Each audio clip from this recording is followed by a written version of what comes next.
Bonjour à tous, nous voici pour une nouvelle vidéo, présentation. Cette fois-ci, c'est la 300 EXC KTM de 2011. Alors, c'est une moto que j'ai depuis maintenant 2017, donc acheté l'occasion. Et depuis, bon, j'ai pas mal roulé avec et on a fait quand même quelques modifications, quelques améliorations. Et on va faire un peu le tour ensemble. Donc, depuis que je l'ai, qu'est-ce que j'ai fait? Bon, pour la décoration, kit déco, Red Bull dessus. J'ai mis dessus un échappement Fresco, donc le corps d'échappement avec soudure apparente et le silencieux. Qu'est-ce que c'est qu'il y a eu dessus de fait? Le guidon, c'est guidon d'origine. Bon, mousse protépeur. Protège-main d'origine. Bon, levier retournable, je ferai le tour après. On fera le tour pour voir vite fait. J'ai changé la face avant. Garde-boue 2014, 2014 avec la plaque forte qui va avec de 2014, avec feu à LED. Bon, ça éclaire un peu plus, mais comme on fait jamais la nuit, c'est plus pour faire beaucoup autre chose. Dessus, c'est deux pneus Michelin Enduro Medium, avant-arrière, qui, pour moi, c'est les meilleurs pneus d'enduro. Ça tracte bien, ça dure longtemps, enfin longtemps.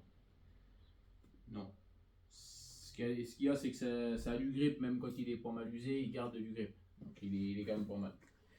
Donc dessus, chaîne jointorique orange, couronne alu acier en 50.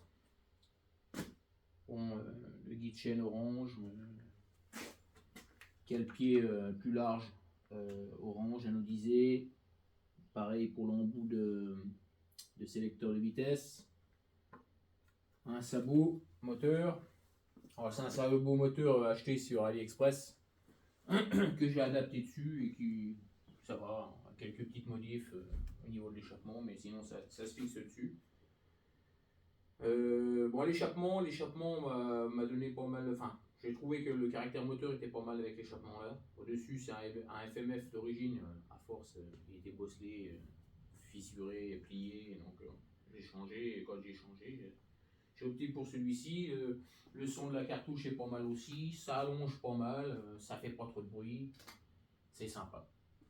C'est sympa, alors pareil, vous la poignée KTM, les petits accessoires KTM, les deux couvercles dessus, avec les poignées de frein et embrayage en alu orange qui se retourne. Sinon, qu'est-ce qu'il y a d'autre dessus? Dessus, moi, quand je l'ai eu, j'ai roulé 1 an, j'ai fait un piston, j'ai roulé encore 1 an avec, et dessus, après, j'ai fait tout. J'ai eu un problème de joint spi moteur qui avait l'huile de boîte, du fait de clapet défaillant, la boîte à clapet défaillante. Il y a un morceau de clapet qui est passé dedans, donc ça a bouffé le joint et ainsi de suite. Donc j'ai tout refait, le moteur, bas moteur, enfin j'ai fait faire, mais j'ai fait le bas moteur, je l'ai fait faire par un copain qui m'a fait la boîte de vitesse, parce que la boîte, les roulements étaient négociés, roulement d'axe de boîte de vitesse, puis quelques pignons. Donc j'ai tout fait, donc tout est reparti dedans à l'intérieur bas moteur, les roulements moteur, tout ça tout neuf. J'ai fait la bielle Villebrequin, roulement de Villebrequin, la bielle de changer, piston changé, traitement d'Icazil de fait. Bon, depuis elle a roulé, hein, j'ai fait ça il y a 3 ans. Le moteur, là, le piston, je roule pas non plus des centaines d'heures par année, hein, donc en tout, là, le piston, il doit avoir une 120 heures à peu près. Donc là, il est bon à faire. Elle tourne toujours, mais il va être bon à faire. Donc sinon, voilà quoi. Sinon, j'ai fait préparer fourche et amortisseur. Alors, chose que je ne faisais jamais avant sur mes motos. Pour moi, c'était un peu. Je privilégiais la puissance moteur, il y en a trop, hein, dans 300 cm3, ça marche. Il y en a toujours de trop, mais on en veut toujours plus pour le fun, pour un machin, donc échappement, tout ça. Puis en fin de compte, la partie 6 c'était 0. Hein, sur ces années-là, en tout cas, là, moi là, sur la mienne, et il n'y a pas que sur celle-ci. Hein. Les KTM sont pas très bien réputées au niveau partie 6. Celles de maintenant aussi, c'est mieux, il n'y a pas photo, elles sont améliorées. Mais celle de ces années-là, donc comme je dis, c'est une 2011.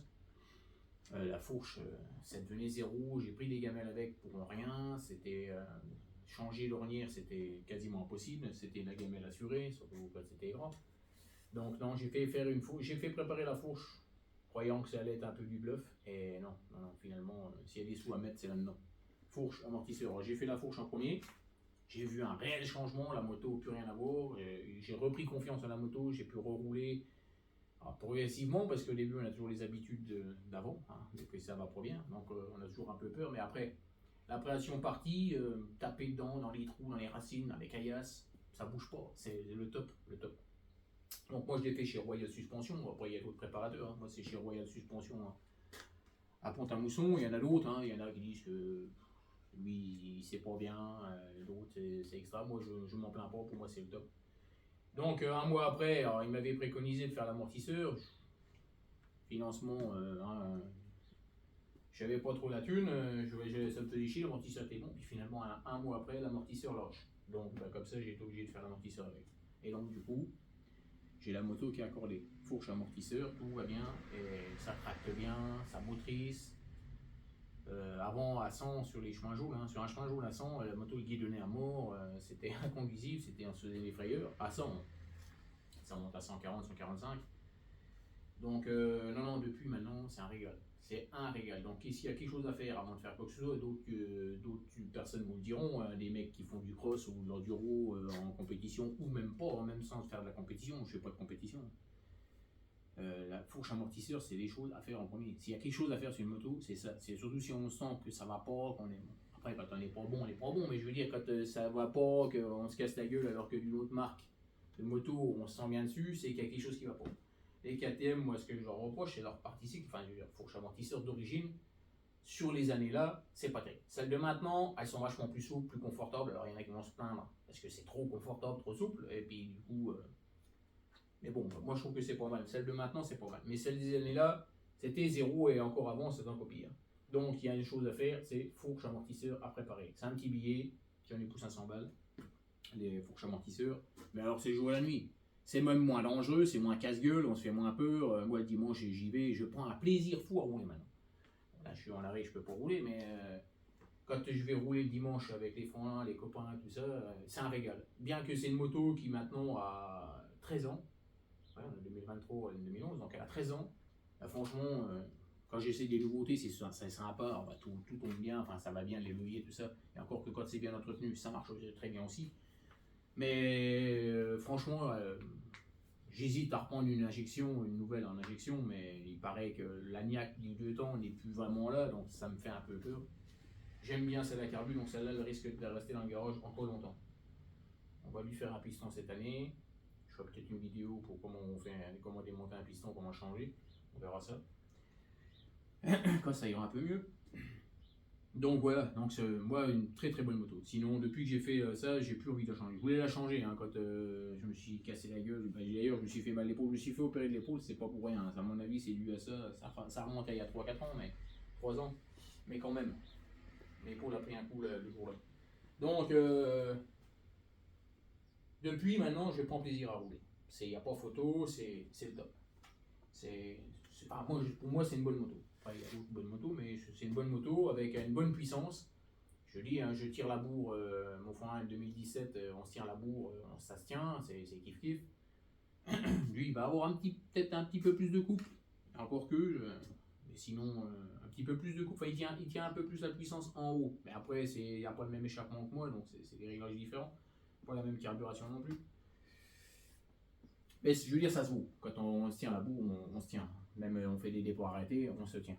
Donc c'est une shot qui est vraiment pas mal. Alors le défaut sur ces modèles-là est jusqu'à 2015. Alors 2016 c'est encore les mêmes moteurs, hein, c'est toujours les mêmes moteurs, sauf qu'en 2016 ils ont changé la démultiplication de la roue libre au niveau du démarreur. Ce qui fait que le démarreur fonctionne un peu plus correctement. Parce que sur ces modèles-là, ils ont commencé à partir de 2009, je crois, à mettre des démarreurs sur ces motos-là, mais c'est un démarreur rapporté.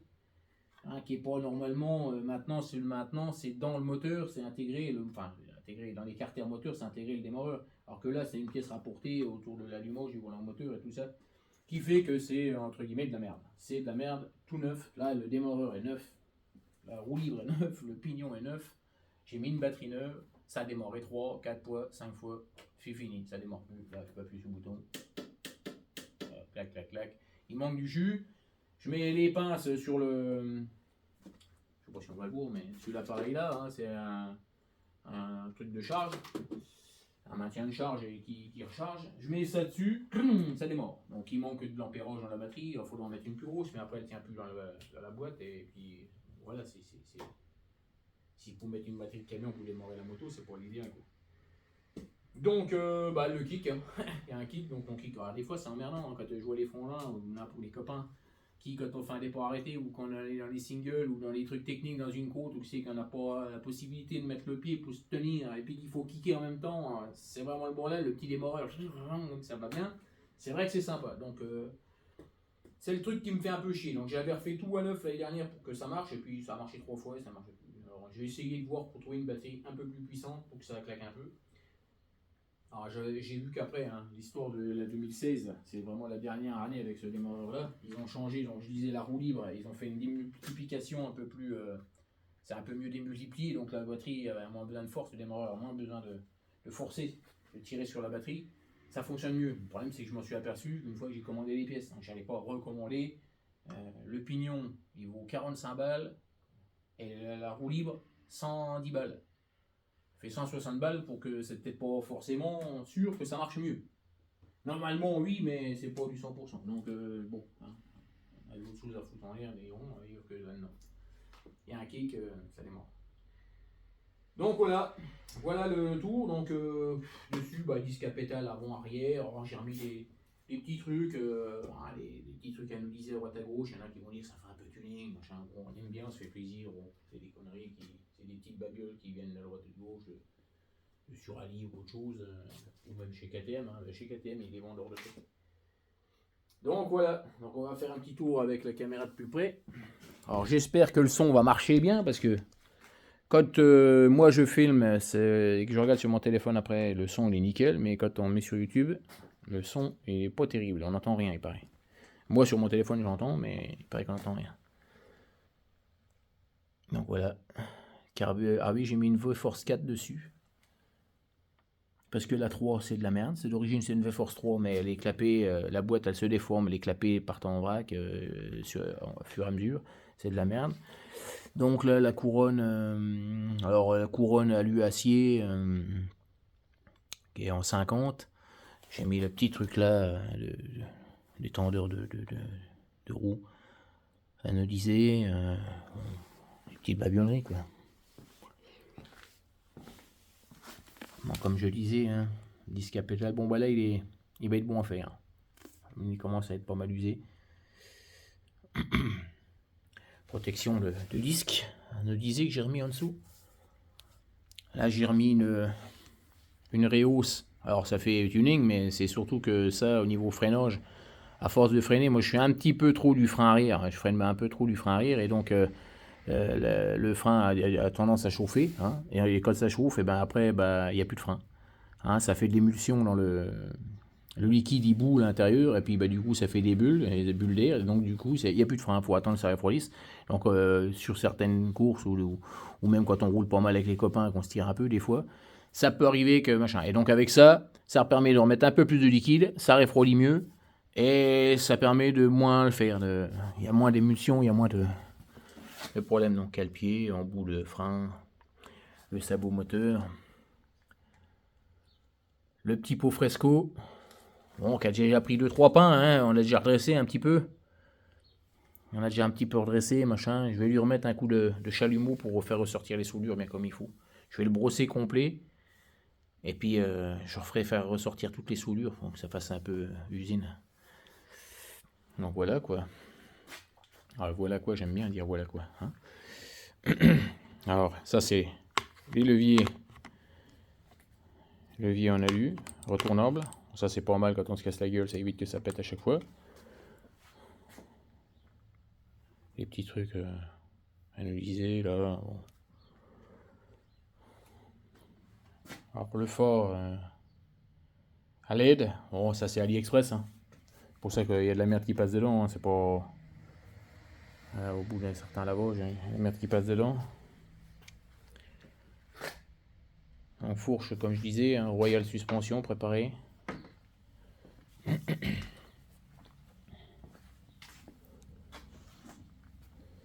protection de radiateur orange. Bon, voilà, on a vite fait de faire le tour. Protège disque aussi que j'ai mis.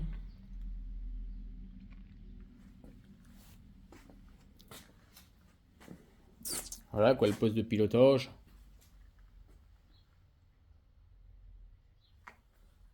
La housse de selle. Un kit déco, ça vient de AliExpress, ça va me dire, l'autre il met tous ses vacheries d'AliExpress là-dessus. Mais bon, un kit déco, ça vaut 150 balles minimum, hein, entre 150 et 200 balles avec une housse de selle sur tous les sites de déco, de kit déco un peu partout. Bon bah, le kit déco complet de chez Complet, hein, mais vraiment j'y complet avec même les protections de fourche. Tout complet, ça vaut 40 balles sur AliExpress. Hein, c'est la même chose. Et c'est du 3M. L'autocollant 3M, donc c'est pas de la merde, hein, ça, pour moi il colle, hein, il tient, il se défait pas, il est propre, il reste beau, brillant. Ça fait le taf, il y a même les décos de bras oscillants dessus, qui va avec et tout. Donc voilà quoi, donc la housse de selle, ça vaut peut-être une dizaine d'euros avec l'anti-dérapant.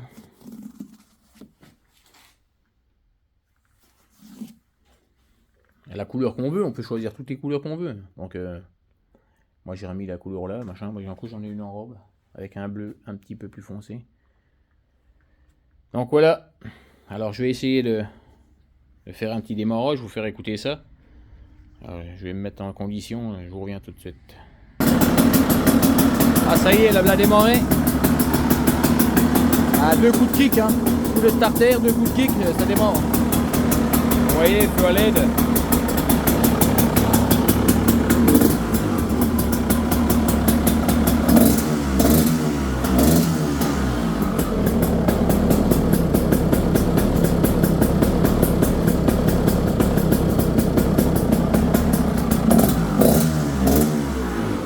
Le starter.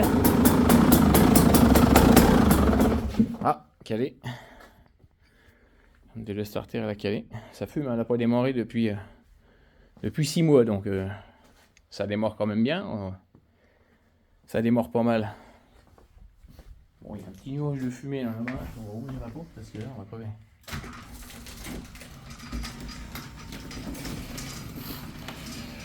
La vache, ça fumait.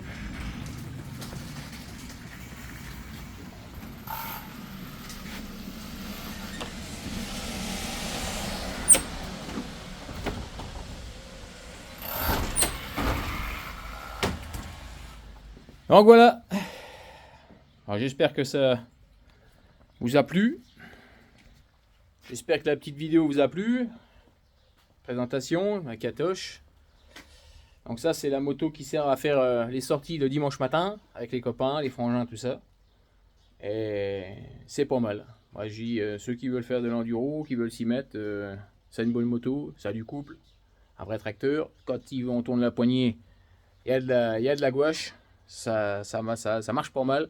Donc le mec qui est un peu costaud ou n'importe quoi, ou même un léger, hein, je veux dire, ça c'est une moto, c'est la moto pour moi idéale. 302 temps, de toute façon maintenant tout le monde roule avec ça.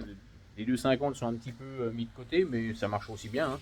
Un peu moins couplé dans les grandes grimpettes, il y a moins besoin de passer les vitesses quoi avec un 300. Hein, on peut rester sur les vitesses. Sur les vitesses, sur le même rapport, assez longtemps, mettons ça tournicote, on reste en troisième. Une croûte, on reste en 3, il n'y a pas besoin de répéter la 2, il n'y a pas besoin de. C'est un moteur sympa. Franchement, c'est une bécane sympa. Donc, je conseille. Une moto que je conseille. Aussi bien débutant que confirmé. Alors, le débutant risque de se faire peur un peu, mais il y a moyen de la calmer, hein, parce que j'ai pas précisé, mais. On va faire regarder vite fait avant de finir, mais avant de conclure. L'avantage sur les KTM, c'est que là ici, on peut changer à l'intérieur, il y a un ressort. Alors il y a livré avec la moto, il y a un ressort vert, jaune, rouge. Alors après ils en font des autres pour certaines motos, mais bon, d'origine c'est livré avec les verts, jaune, rouge. La moto, quand elle est livrée, elle est sur le ressort jaune, qui est l'intermédiaire. Ça marche pas trop mal, ça monte dans les tours, c'est bien, ça descend, c'est assez coffreux. Après le vert c'est pour la calmer, on va dire la calmer, un peu plus rouler sur le couple, et calmer, elle sera un peu moins nerveuse, c'est bien pour rouler quand on est sur le gras. Et puis le rouge c'est pour quand on veut vraiment une moto un peu plus violente, un peu plus de braise, monte dans les tours bien. Alors c'est un petit peu, je dirais pas qu'il y a moins de couple en bas, mais ça, la cavalerie arrive plus vite, arrive plus rapidement, plus bas dans le match. Donc du coup c'est un peu plus violent quoi. Bon moi j'ai mis le ressort rouge.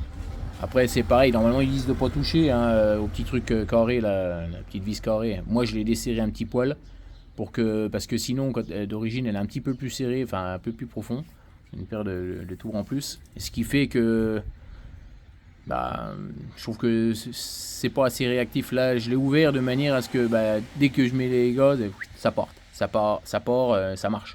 Moi j'aime bien comme ça, après on peut laisser l'origine, machin. Moi j'aime bien comme ça. Donc il y a moyen de jouer avec ça. Sur les valves à l'échappement. Hein. Après, et puis oui, il suffit aussi de tourner la poignée de gaz tranquillement, et puis voilà, ça ira doucement. Donc voilà, pour ce, je vais vous dire à la prochaine pour une nouvelle vidéo. Allez, salut!